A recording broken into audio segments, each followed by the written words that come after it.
while we're talking about that, what happened to that fight? Why did they have to pull out? From what I saw, Eric Anders came out the next day and said that he got food poisoning Friday night. And he was like throwing up and shitting everywhere.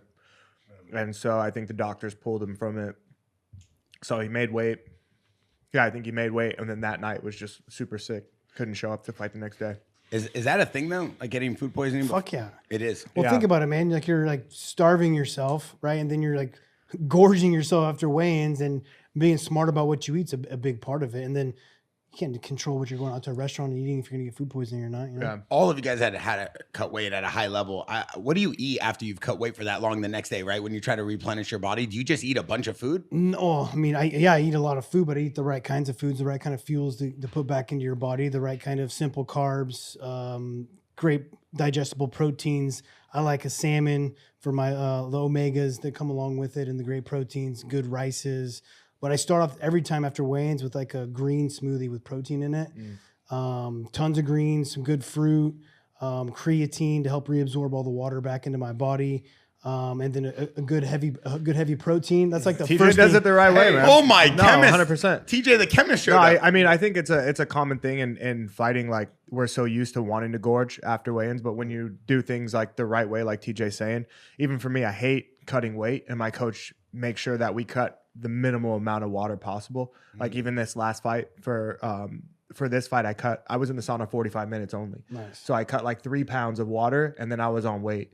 And then after, I'm still starving, but it's like, yeah, I'll have a steak, like some sourdough bread, probiotics. Yep. You know what I mean? Everything to make sure like the night of weigh-ins isn't the night to gorge and eat pizza and sushi and all that stuff. It's after the fight. So like you really should focus on eating the right things and cooking, continuing to cook in your hotel room or, you know, whatever it is, wherever you're staying, instead of like after weigh-ins, I'm going to go to a restaurant, because you have no control of the ingredients these people are putting in. So it makes sense, but I see how people do it. Yeah, it is a real thing. People do get sick right after weigh-ins. Do you fast the Thursday night?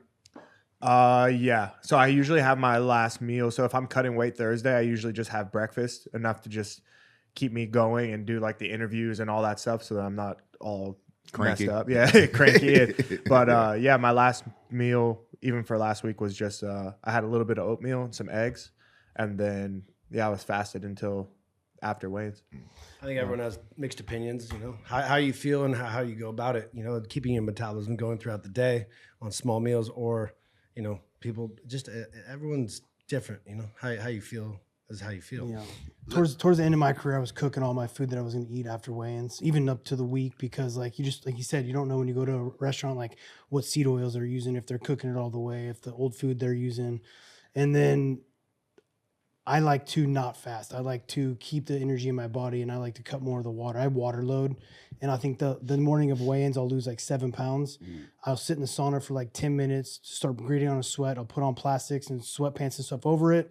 I'll walk on the treadmill for 30 or 40 minutes, and because I'm hyperhydrated, I just dump weight in the morning of weigh-ins. And at what point in your career did you start cooking all your meals in your hotel room, like at the UFCs? When I met Sam California at the training lab, and I really got into nutrition and learning more about like I used to do everything the wrong way. I remember I used to make fun of Danny Castillo back when I was at Alpha Male. He was like the first person I ever heard of going gluten-free.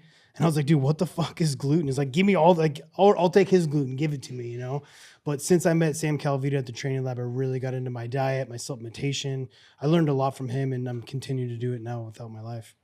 Yeah, I think there was a turning point when nutritionists really kind of hit the market in like 2000, maybe 14, 15, and it started to spread up the ranks.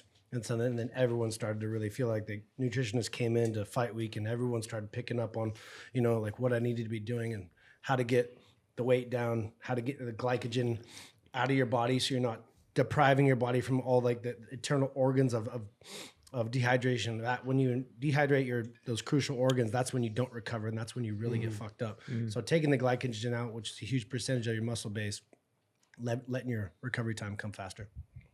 Rampage, did you have a crazy meal prep going into fights? My first time doing nutrition and stuff is for my Kevin Randerman fight. I didn't know anything about nutrition. And back then I didn't have to cut a whole lot of weight, but I was very worried about Kevin Randerman. So I hired a nutritionist, and she was a bodybuilder. So it took her a while to tweak my nutrition. because she wasn't giving me enough carbs and stuff at first for me to train. I was training like 3 times a day back then. And after she dialed it in, and she had me eating like 5 or 6 small meals throughout the day, and that was the best shape I ever been in my life. But it was so hard for me to do that again, and I never did it to that extent again. So after that, I just started just eating really clean and trying to. I wish I was kind of like him, what he was saying, what he was doing. I never did that after my weigh-ins. Just cutting water and not having to be Yeah, so. yeah, but after And also weigh-ins, the first fuels you put back in your body, right? It's Yeah. like super important. The first thing you're putting back in your body because you're depriving yourself, you know. And you only have 30 hours until you're going to perform, and so you got to like make sure that you're, you know, spiking the insulin the right way with, you know, easy carbs and the protein that comes along with it. Yeah, the first thing I ate after weigh-ins was ass. Yeah, that's the perfect Before, recipe for during, and victory. after. Only you, my friend. Only you.